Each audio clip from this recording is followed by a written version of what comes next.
صرف اس کی آنکھوں میں آنکھیں ڈال کر دیکھتا رہا۔ میں اگر تمہاری جگہ ہوتا تو… امامہ جبرائیل کا چہرہ دیکھ کر رہ گئی تھی۔ اسے کچھ دیر کے لیے جیسے اس کی باتیں سمجھنا ہی مشکل ہو گیا تھا۔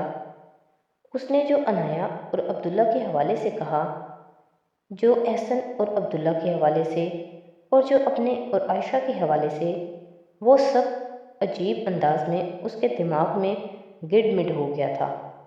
مجھے کچھ سمجھ ہی نہیں آ رہا جبرائیل، وہ بالآخر اس سے کہے بغیر نہیں رہ سکی۔ Mummy I am sorry. Jibrail کو بے اختیار اس کے چہرے کے تاثرات سے اندازہ ہوا کہ اس نے ماں کو پریشان اور حواس باختہ کر دیا تھا۔ زندگی میں پہلی بار وہ ماں کو کسی لڑکی کے حوالے سے اپنے کسی افیئر کی بات کر رہا تھا، وہ بھی ایک ایسا معاملہ جس میں اس پر الزامات لگائے جا رہے تھے۔ عائشہ عابدین کون تھی؟ امامہ نے زندگی میں کبھی اس کا نام نہیں سنا تھا، اور جبرائیل پر کیوں اس کے ساتھ انوالوڈ ہونے کا الزام ایک ایسا شخص لگا رہا تھا جو اس کے ہونے والے داماد کے لیے ایک انسپائریشن کی حیثیت رکھتا تھا؟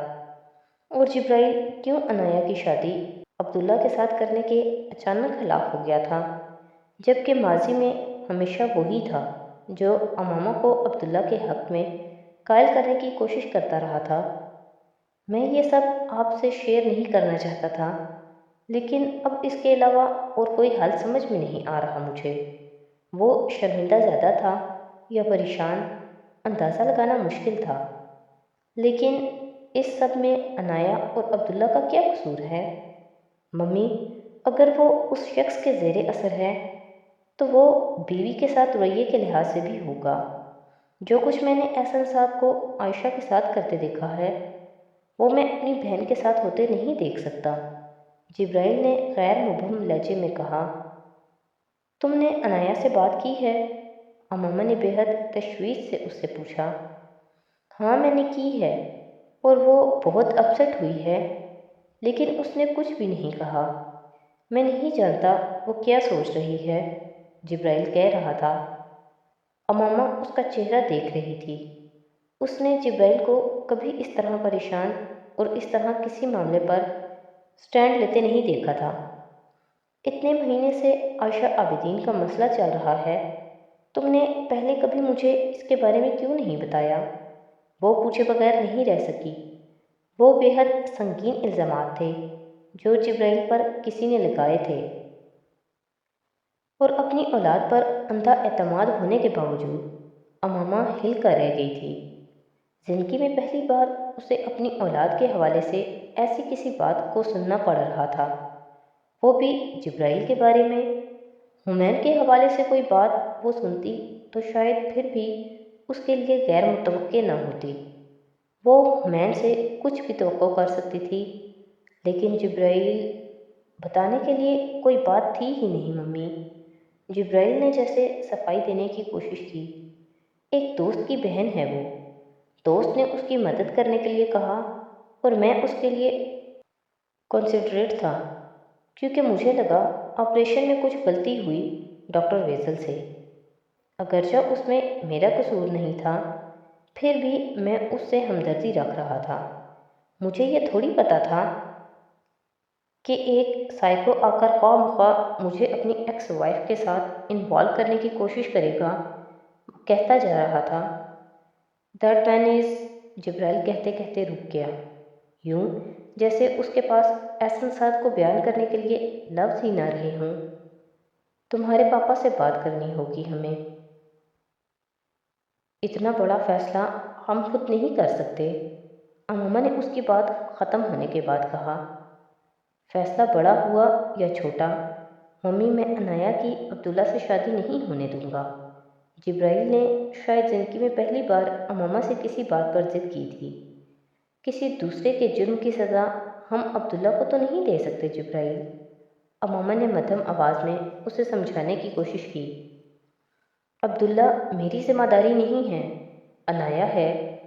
میں رسک نہیں لے سکتا، اور نہ ہی آپ کو لینا چاہیے۔ وہ ماں کو جیسے خبردار کر رہا تھا، اور امامہ اب واقعی پریشان ہونے لگی تھی۔ تمہارے بابا جو بھی فیصلہ کریں گے وہ بہتر فیصلہ ہوگا۔ اور تم ٹھیک کہتے ہو، ہم عنایا کے لیے کوئی رسک نہیں لے سکتے، لیکن ہم عبداللہ کی بات سنے بغیر اس طرح اس سے قطع تعلق بھی نہیں کر سکتے، امامہ نے کہا۔ عبداللہ سے ایک بار بات کرنی چاہیے۔ جبرائیل کچھ ناخوش ہو کر اٹھ کر جانے کے لیے کھڑا ہو گیا تھا۔ وہ دروازے کے قریب پہنچا جب امامہ نے اسے پکارا۔ وہ پلٹا۔ ایک بات پوری ایمانداری سے بتانا مجھے۔ وہ ماں کے سوال اور انداز دونوں پر حیران ہوا تھا۔ جی، تم عائشہ عابدین کو پسند کرتے ہو؟ جبرائیل ہل نہیں سکا۔ وہ عنایا کے کہنے پر عائشہ عابدین سے ملنے آیا تھا، یقین اور بے یقینی کی ایک عجیب کیفیت میں جھولتے ہوئے۔ وہ اسلام سے ایک بچے کے طور پر متعارف ہوا تھا، ایک بچے کے طور پر متاثر۔ وہ ایک ایسے خاندان کے ذریعے اس مذہب کے سحر میں آیا تھا جیسے لوگ اس نے دیکھے ہی نہیں تھے۔ ان کی نرمی، فیاضی اور ہمدردی نے ایرک کا وجود نہیں، دل اپنی مٹھی میں کیا تھا، اور اتنے سالوں میں وہ اسلام کی اسی روشن خیالی، اسی فیاضی اور نرمی کو ہی آئیڈیلائز کرتا رہا تھا، اور اب وہ اپنے مینٹور کے بارے میں ایسی باتیں سن رہا تھا جو اس کے لیے ناقابل یقین تھیں۔ وہ اس نے عنایا کی زبان سے نہ سنی ہوتی تو وہ انہیں جھوٹ کے پرندے کے علاوہ اور کچھ بھی نہ سمجھتا۔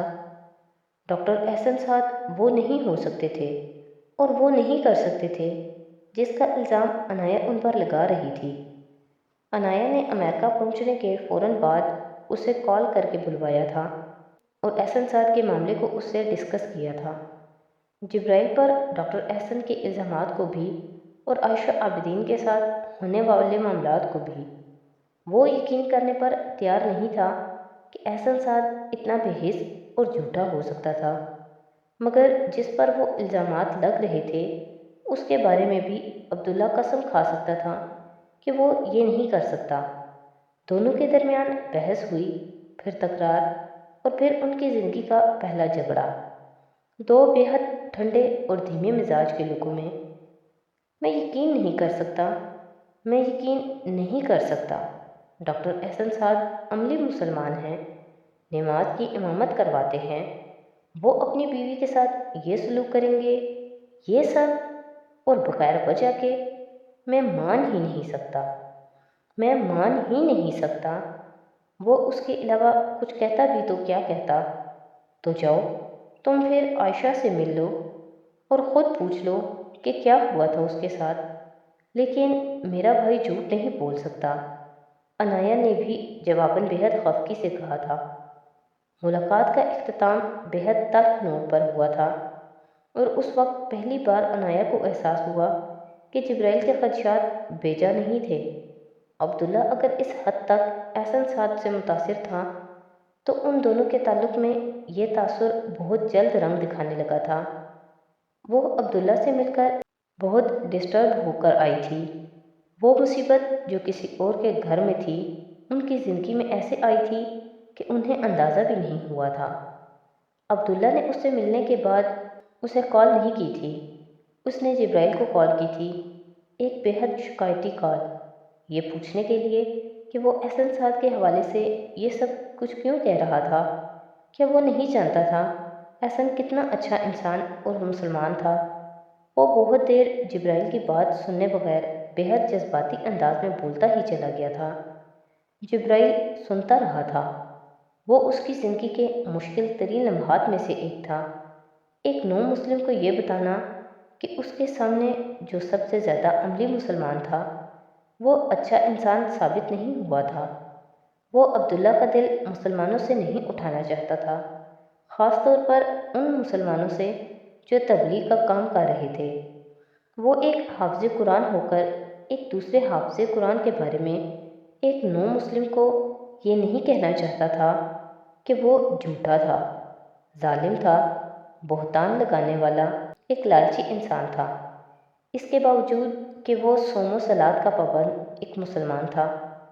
جبرائیل سکندر کا مخمصہ ایک بڑا مخمصہ تھا، مگر اس کی خاموشی اس سے زیادہ خرابی کا باعث بنتی تو وہ خاموش نہیں رہ پایا تھا۔ تو آج کی ایپیسوڈ یہیں پہ ختم کرتے ہیں، نیکسٹ ایپیسوڈ کے ساتھ کل پھر حاضر ہوں گے۔ تو اگر آپ کو میری ویڈیوز اچھی لگ رہی ہیں تو پلیز میری ویڈیوز کو لائک کریں، میرے چینل کو سبسکرائب کریں اور اپنے فیملی اور فرینڈ کے ساتھ شیئر کریں۔ بہت شکریہ۔